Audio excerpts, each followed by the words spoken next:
ng kanilang mga heroes, particularly this Roger Louie Mincitar combo. Now, it also relies on their side lanes. I want to say, if Lapu-Lapu wins his lane, that's gonna be great. And Jake the Dog obviously will win his lane because that's the nature of the Harem. Mananalo yan. If Yes. the tempo is gonna favor Eagles, kung tuloy-tuloy lang, kumbaga, yung pag-ariba ng Eagles dito, they can really win this in the early stages. However, I would say it is definitely harder, more difficult compared to game number 1.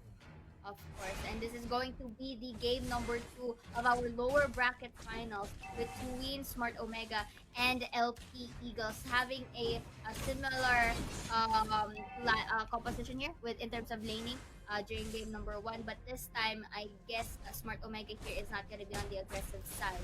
And yeah, both of our teams is focused on getting resources as much as possible before actually going in and participate in a skirmish fight. We can see that yung Omega, 4 na members dun sa middle at a certain point. That's how they want to prioritize yung farm ng ating However, this is not good news at all para sa Eagles. Biota being forced out of the lane by the Thams. At alam naman natin na Thams ay malakas talaga sa... Oh, what a nice dodge from Jake the Dog. That there's gonna be a knockup from Heat right there, but there is not going to be any follow-up damage just yet. Because pa lang naman siya. He's gonna pop off when those are already on set. But look here, Arzo is gonna be cornered by 2 members, and that's gonna be a first blood for Omega here, taking away the Luo Yi. I don't want that to happen. Sobrang dami nilang binibigay kay Kenji on this cams at this point. Aspect and Bimo almost caught 1 member sa may bottom lane. Unang level 4 ni Aspect. However, it's not enough. Wasn't enough.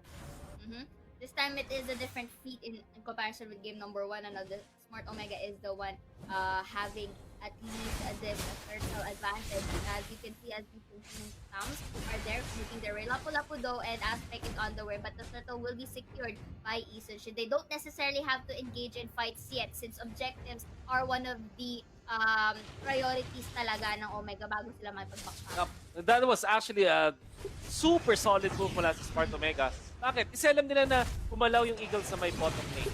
And siguro yung naging problem ng Eagles is they decided to move to the bottom lane instead of the top lane. Kaya naman, yung Omega nakapag-establish ng magandang formation around the turtle. And kahit ni Kenji at ni Curtis, the Claude, the Hadjizi, the Yisun Chin, alam nila na nasa bottom lane ni most of the members of the Eagles at nag-initiate din naman si Bimo dun sa may mid.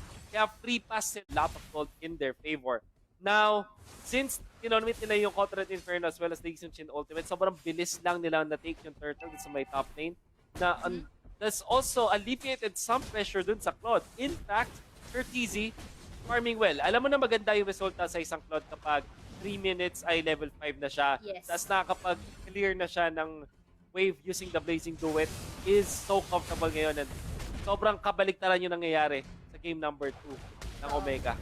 In comparison with game number 1, this time around, Smart Omega is the one to take the case. By that, I mean that, taking advantage of lesser people and LP out to the turtle side kanina, as you mentioned. And of course, this one, sila not necessarily going in aggressively. Hinihintay nila na pumasok yung LPE. That's the time they will go for that counter engage. And tinan mo to, both of the teams already eyeing out for the second turtle. LP does not want to repeat what happened during the first turtle take. Ayaw na nila this time pabayaan yung turtle kasi nakita naman ulit kung gaano kalamang ang mangyayari if all of these turtle takes is gonna be in the hands of Smart Omega right now. So ngayon, ang ginagawa nila dito, not being too overextending then as well.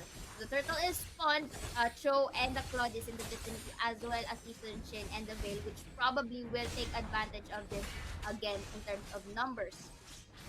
Very early second turtle as we can see.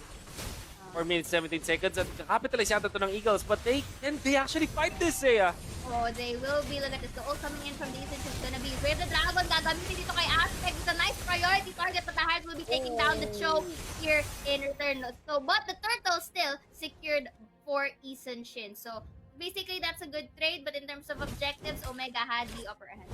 So it was worth it.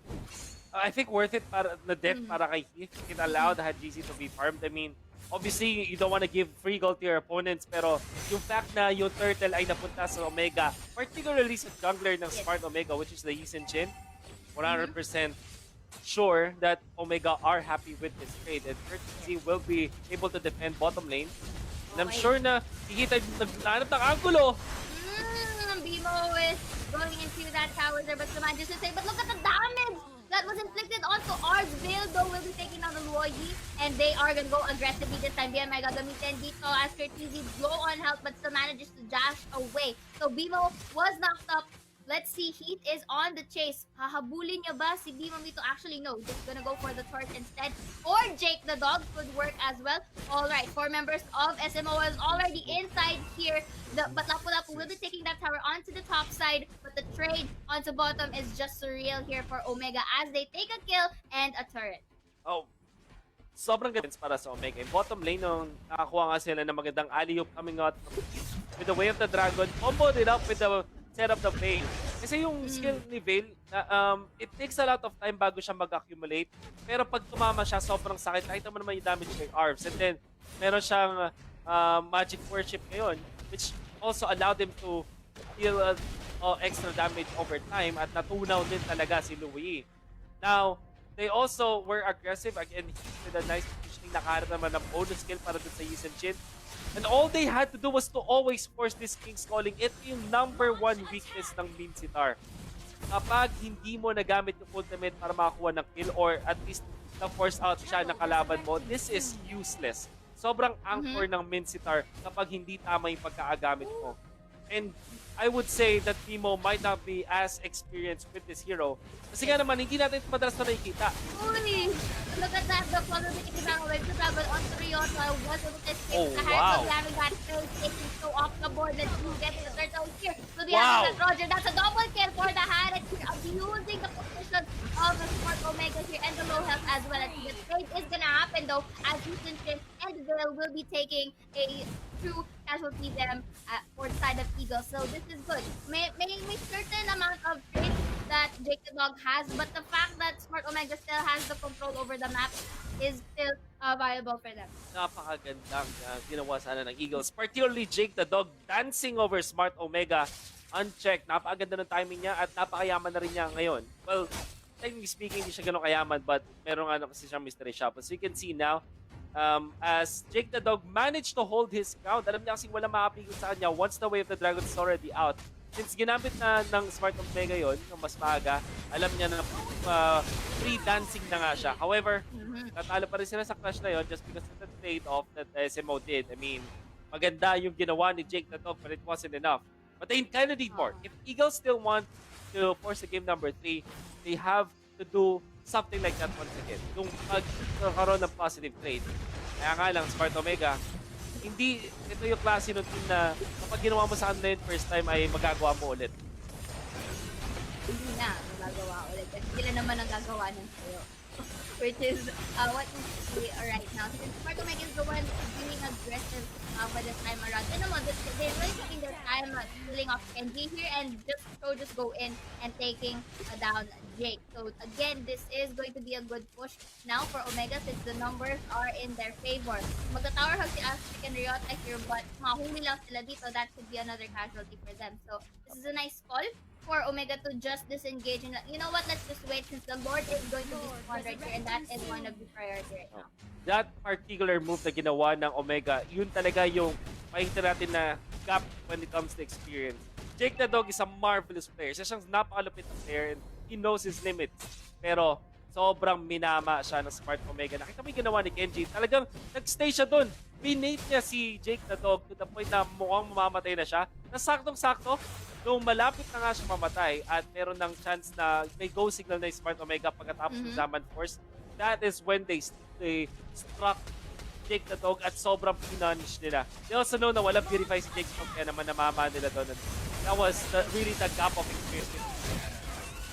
Baiting at the Lord side right here as they will be taking down members first of L2 before taking the Lord as Nemo is off the board. So a lot more. Mapitin out the arms. That's gonna be a kill for Houston this time around. A lot of kills ang nabigay dito.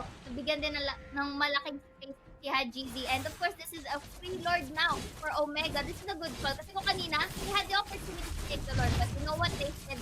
Just take off two members of before we get this. Kasi secured na yun eh. Alam na nila yun. And Harris has not, wala siyang magagawa at that point since numbers matter and the damage is also going to be seen if ever nahuli ni Hajizi yon si Harris if ever nag-commit siya. This is already Smart Omega getting all of the win conditions that they have. Nice reaction coming out from Ryota para hindi makombo doon ni Yelly Hayes. But nevertheless, Omega, nakukuha na nila lahat ng win conditions nila, which is to farm. And dahil sobrang taas ng farm nila at this point in game, 10 minutes pa lang, they will just really snowball over the Eagles right now. Sabihin na natin hindi pa nila matatapos yung laban at this point sa first Lord. But the second Lord, kung saan may talon na yung Lord, doon na sila mayayari. It's fine, coming out from B. But look at this though, NG is so crunchy at this point na nahihirapan na rin ang LPE na i-take shot. It was a 3 versus 3 sa McMistaking but tinama to. Smart Omega is the one knocking on their doorstep this time around. Ult is gonna be deplete some health, forces now the Eagles to back away. And this is an opening now for Omega to get as much towers as they can get, which is a good call kasi hindi pa sila umaatake eh. But the fact that they're just utilizing their skills first, actually reserving it for a later clash is also good. And the push from Omega, they know that they have the strength. They know that they have the strength here, but they want that insurance policy here as they don't want any tower advantage. And look at this, BMI 2 be used defensively, but that's okay because the cooldown is gonna go in anyway. So, hintayin lang muli nila to na magkaroon ng ult both Kenji and TZ here. So, this time, map control naman muna. And I like it how Smart Omega is being patient.